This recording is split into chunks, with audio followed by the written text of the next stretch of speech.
Hi friends, welcome to my channel. మన దేశం మన గౌరవం. ఒక మగాడి కోసం మరో మగాడిని మోసం చేసే ఆడవాళ్లు ఉన్నంతకాలం ప్రేమలు పెళ్ళిళ్ళు శాశ్వతం కావు.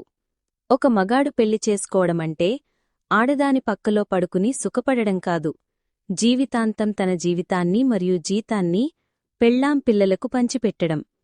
ఒక పరాయి మగాడు నీకు శారీరక సుఖాన్ని, మానసిక ధైర్యాన్ని మాత్రమే ఇవ్వగలడు, కాని నీ ఆర్థిక అవసరాలకు మాత్రం దూరంగా ఉంటాడు. నీ దగ్గర ప్రేమను మాత్రమే ఆశించిన మగాడిని నువ్వు దూరం పెడితే ఒప్పుకుంటాడేమో, కాని నీతో పడక సుఖం పొందిన మగాడిని దూరం పెడితే మాత్రం నిన్ను బయటకు లాగి నీ పరువు తీసేదాకా ఊరుకోడు. భార్యను ప్రేమించే ఏ మగాడూ బజారు ఆడదాని జుల్లికి పోడు.